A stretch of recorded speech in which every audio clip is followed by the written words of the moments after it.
deuxième événement majeur, on est aux alentours du 28 février, une guerre éclate au Moyen-Orient. Ici en France, on est en pleine période d'utilisation, enfin on démarre les utilisations des solutions nutritives pour les cultures. Avec 4-5 mois de recul aujourd'hui, finalement, quelles ont été les conséquences de cette guerre? Si tu me permets, avant de parler des conséquences, on va revenir déjà sur le lieu. Puisque ici, donc, on est sur le détroit d'Ormuz qui fait la connexion entre l'océan Indien et le golfe Persique. Et le golfe Persique, ce qu'on s'est rendu compte, c'est que c'était la zone de production d'environ, on va dire, arrondir à 30% de l'énergie mondiale, au travers de 30% des capacités de raffinage de pétrole, au travers 25% des capacités de méthane ou de gaz de GNL liquéfié. Donc en fait, la conséquence, l'échange de tirs entre les missiles américains et les drones, je dirais, iraniens, a tout de suite eu des effets sur les productions, puisque les raffineries ont été prises pour cible, il y a un terminal aussi méthanier qui a été pris pour cible, et sur le trafic maritime, puisque les bateaux se sont retrouvés bloqués dans le golfe Persique. Donc la première conséquence de ce conflit, elle s'est traduite en Asie du Sud-Est. L'Asie du Sud-Est est très dépendante de cette énergie venant du golfe Persique. Donc des pays qui sont aujourd'hui un peu l'usine du monde, on va parler de la Chine et de l'Inde, se sont retrouvés immédiatement contraints sur les effets, le prix de l'énergie. Donc ça a fait augmenter tout de suite les cours du pétrole, les cours du gaz. Une conséquence aussi sur les engrais, puisque ce golfe Persique est aussi, je dirais, dans les mêmes proportions que pour le pétrole et le gaz sur l'urée et l'ammoniac, un des principaux producteurs mondiaux. Les Indiens étaient en train d'acheter des quantités significatives d'urée, comme à leur habitude, et en plein milieu, je dirais, de leur demande et de leurs offres de prix, ce conflit arrive et donc fait passer le prix de l'urée finalement de 500 dollars à 900 dollars. Donc des conséquences immédiates aussi pour nous sur le marché des fertilisants.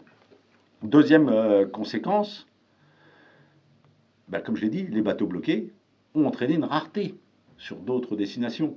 Et cette rareté, pareil, au moment, il faut la compenser. On était, comme tu l'as dit, en plein milieu de la consommation en Europe, donc direct. On a cherché chez d'autres origines à acheter des produits. Forcément, les producteurs ne sont pas philanthropes et ont augmenté leur prix de demande immédiatement. Ça, c'est la deuxième conséquence, qui aura, on en reparlera sûrement plus tard, une conséquence sur la consommation au final.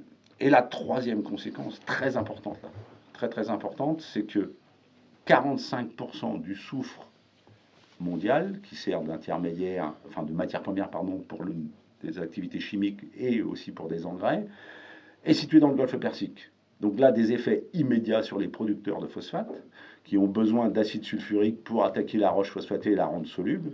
Et eux, finalement, on dit, nous, on ne peut plus acheter de soufre, donc on réduit les productions.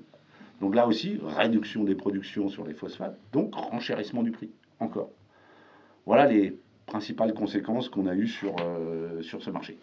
Pour rebondir sur ce que tu viens de nous dire, tu parles d'une baisse de consommation. Comment ça se traduit au niveau français, sur le marché français? Alors le focus sur le marché français, finalement, peu d'impact au départ, puisqu'on a une habitude, je dirais, de morte saison. On avait donc 80 à 85% de nos besoins d'azote qui avaient été couverts. Donc ça nous a permis effectivement de fertiliser nos cultures d'hiver assez correctement. La problématique s'est posée effectivement sur les emblavements de printemps. Et il y a eu des arbitrages effectivement en France, et notamment sur le sud-ouest, sur les surfaces de maïs. Les surfaces de maïs, on les a vues réduire au profit de tournesol, moins gourmandes en engrais, ou au profit de soja. Puis il y a eu aussi, quand même, il faut dire, des arbitrages certainement sur les potentiels des céréales d'hiver.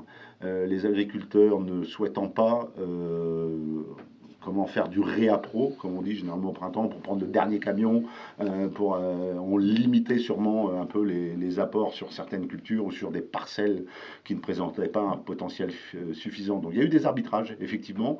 On verra s'il y a eu des conséquences sur les rendements, malgré que les rendements seront beaucoup plus affectés par les conditions climatiques qu'on en a actuellement en fin de cycle que par finalement la disponibilité en engrais.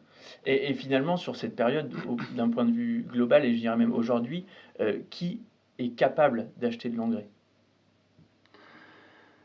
Alors, on a vu effectivement derrière cette période de tension immédiate au conflit, finalement des prix qui avaient tellement monté, un arrêt de la consommation, que ce soit, je dirais, en Europe, que ce soit en Amérique du Nord, au Brésil, en Australie, je veux dire, les grandes régions de production agricole ont finalement stoppé les achats.